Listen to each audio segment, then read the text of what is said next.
But I wanted to unpack another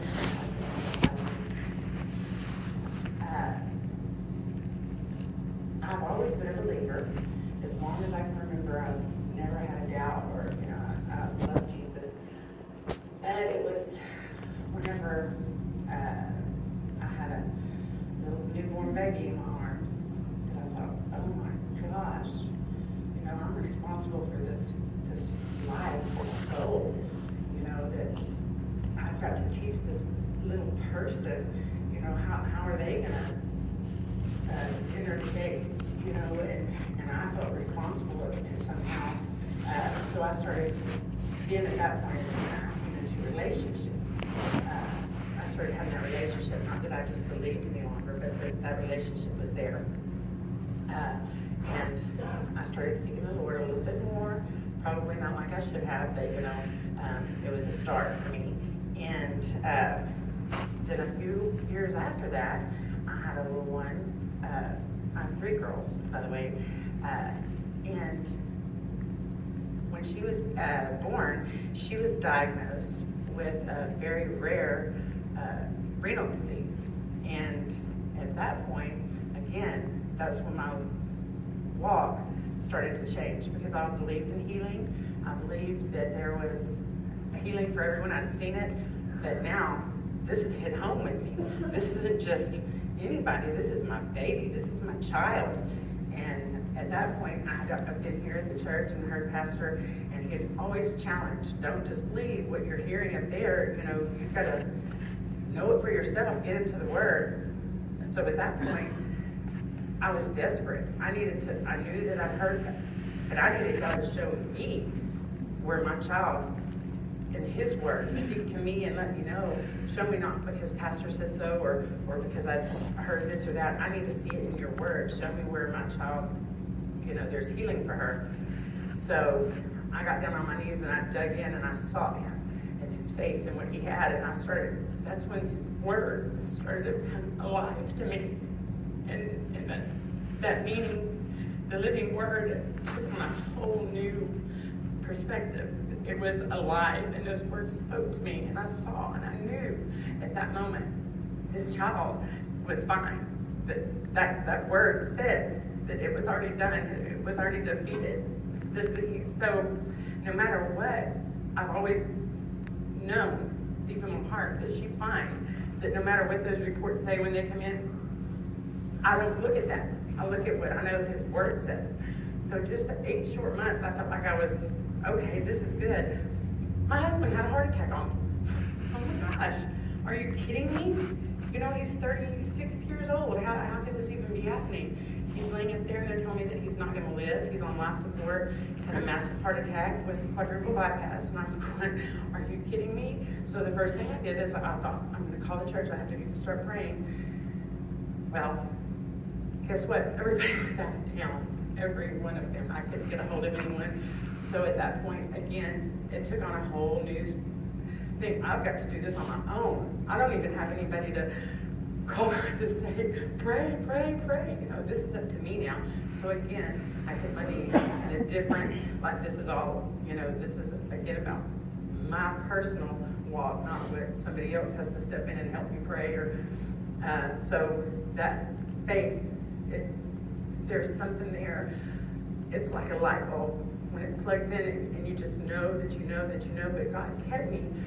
So, it's like He meets us wherever we're at, because my faith never wavered, that I even went to a place that I even thought for 1 minute about a funeral, and they're telling me every day that he might not live, but I never thought once that I was going to bury him, or what am I going to do, where am I going to, anything like that never crossed my mind.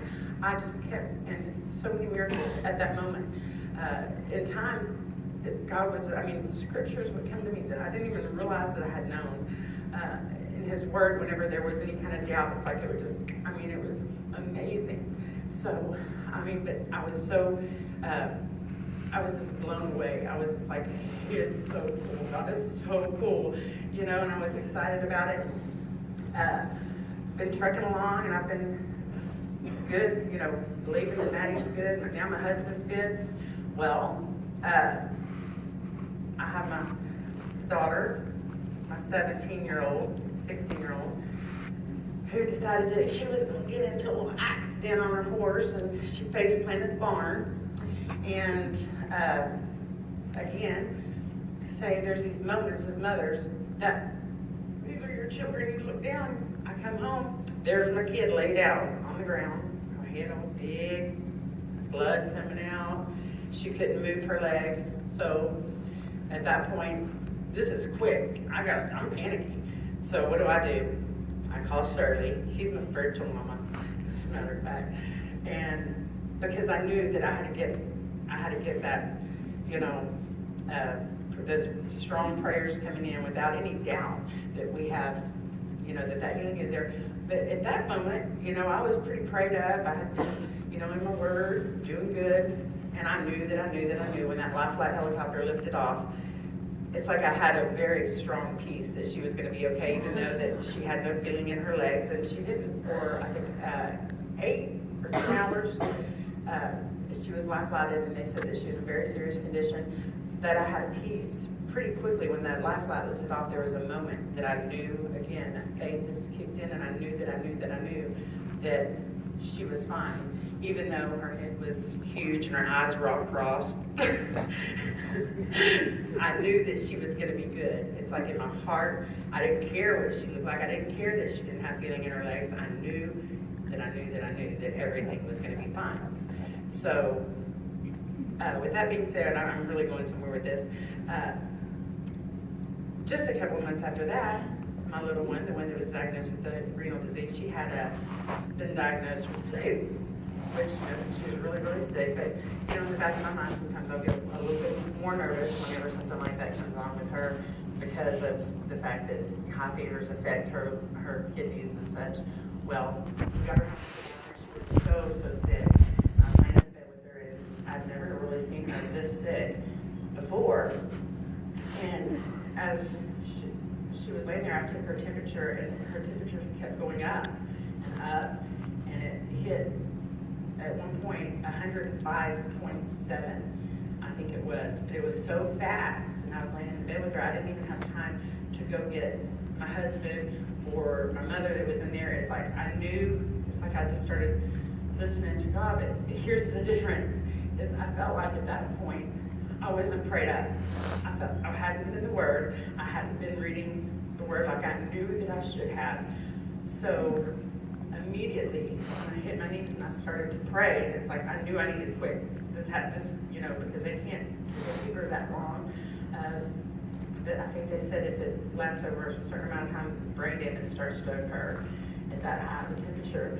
So the devil started coming in, because now I hear in the back of my mind, oh, you don't have, pastor's not praying for you.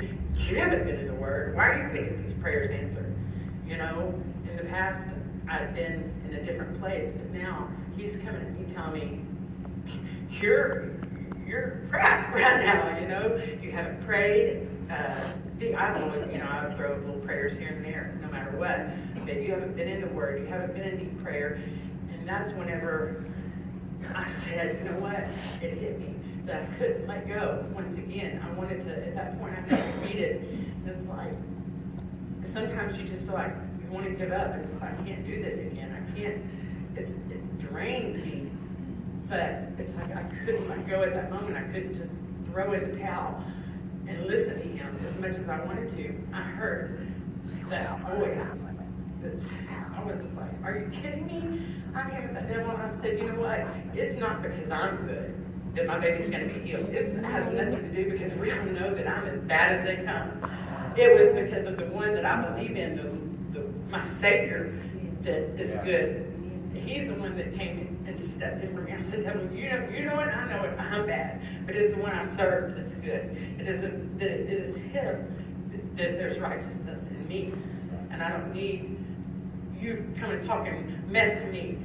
And so I had to go into this little battle for myself before I could even get to the prayer for my child. And I'm thinking, I have my time for this. But as soon as I did, it's like I had to get him out of the way. I had to get him out of the way and me out of the way before I could get those prayers answered. But nevertheless, the child sat up within minutes. playing, wanting to stomp in mud puddles. I'm telling you, within 5 minutes, this child, and I come out of the room and I'm like, I'm whooped. Mom, you have no idea, because I physically felt like I had been whooped. But no matter what, and I feel like God used all of these times to show me that He meets me wherever I'm at. It doesn't matter. He comes and He steps in, even when I haven't done the, when I feel like He's been right there, and He's shown me through my children. And I feel like I'm still learning with Maddie that there's so many different phases, and that even though I have a peace with her healing and this renal, that she won't be a transplant, that she won't ever have to go into dialysis. And I'm just waiting for yet another phase of this faith, because I know that I'm going to see the manifestation of a physical healing. When I don't know, but I will. I know that there's no doubt that she's been healed. So again, with whatever they tell me, whatever they come at me, I don't care. It's His word. He has the last word. It's His report. That's what it says. We're going to believe the report of the Lord. So anyway, I feel like it's just been a journey. He never ceases to amaze me, no matter where, what, every situation. It just blows me away. Even and with this church, I walked through the doors, and it's like, Pastor has been reading my mail again. I just have learned so much from Pastor and Shirley, and how to pray, how to come in and battle those tough battles. I'll never forget Shirley telling me. She was preaching, and it was right before this, and this was strong. It was pretty powerful to me that you've got to go in to those battles with praise and worship.